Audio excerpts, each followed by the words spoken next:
What's going on, guys? Oh my Godzilla back here with another exciting figure review, guys. Today we're taking a look at 3 figures. These are from Playmates, exclusive to the store 5 Below. This is the Godzilla, Kong, and MechaGodzilla minifigures.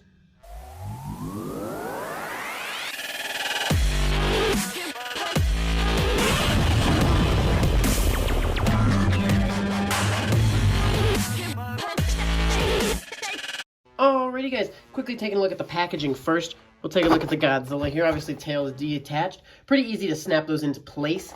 Got Godzilla, Kong, Godzilla vs. Kong logo. All your other logos down at the bottom. Monsterverse along the side. Looks kind of typical for their Playmates packaging.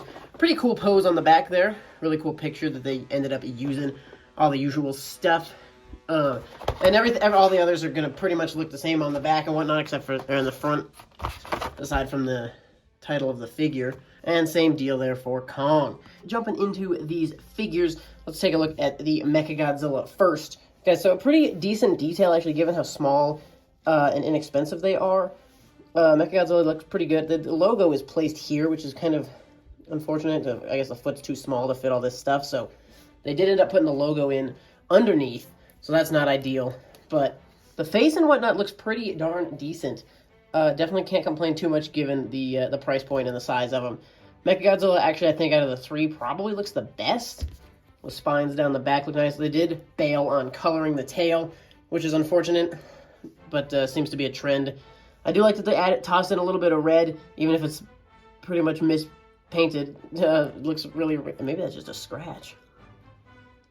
Some weird red stuff going down on his leg. Can't tell. I guess it must be some sort of scratch that happened on him in the packaging or something, because that doesn't look intentional, and it's not on the other leg, so I guess that was some weird unintentional paint or scratch. But there's MechaGodzilla, guys. Articulation at the arms, at the legs. The tail does kind of spin because you had to snap it on. No articulation on the head, though. Head is locked in place. Guys, moving on to the King, Godzilla. Pretty darn basic deal on Godzilla. They just use this straight up, really, really dark paint. You can tell he like sucks up all the light around him. Really dark paint they use on Godzilla, and then little blue in his eyes, and then the teeth are white, and then the little pink in the mouth there. No painted claws. The spines look pretty good, actually, and I appreciate some of the detailing on the back here and whatnot. They did definitely do a pretty good job on some of the detail on the body. If somebody could do custom paint jobs on this or something, I bet they could make these figures look pretty darn good. Clean up the eyes and the mouth some, because that definitely could use some work. And then make the spines and the claws stick out a little more would be awesome, because the detail in this figure is actually pretty darn good. Same deal on Godzilla, guys. Articulation at the arm, leg. The tail does articulate, but the head will not. Again, you can tell it's just one big piece. The body there is just one chunk of plastic. So there's your Godzilla. The chest is a little boring, but that's okay. Fumble in the play here. Taking a look at the last one, you got Kong. He's got the scars. The face looks okay. Looks kind of, and he's got a weird expression going on, but I can appreciate that the teeth kind of stand out almost a little bit. You have coloring inside the mouth there. And then you can tell the texture of the fur looks pretty decent as well, guys. No texture on that, and the logo's, of course, pasted right on there. But they did a pretty good job on the Kong as well. Kong does have head articulation. So, lucked out there. Arm, but he does fail to have leg articulation. And this does kind of look like a joint here on the torso, but it is not really a joint. Can't get any articulation out of it. You might be able to, if you broke it, maybe you could, but probably not, because it's kind of oval shaped, so it wouldn't be clean articulation anyways.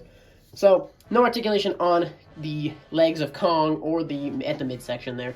Guys, going into some size comparisons, let's check those out really quick. So obviously with these guys being pretty darn small, they're not going to scale with any of your Bandai 6 inches or anything, but this is one of the Bandai little 60th anniversary pack figures that they did, and they scale pretty well with those guys, so that's nice to see. They also scale fairly well with this is from like the Destruction City set for 2014 Godzilla, so they actually scale well with that as well. So cool to see them being able to scale with a couple of those. They also scale well with this is the 4-inch Bandai Godzilla from Kong versus Godzilla. So scales pretty well with that. Scales a little less well with your Super 7 reaction figures.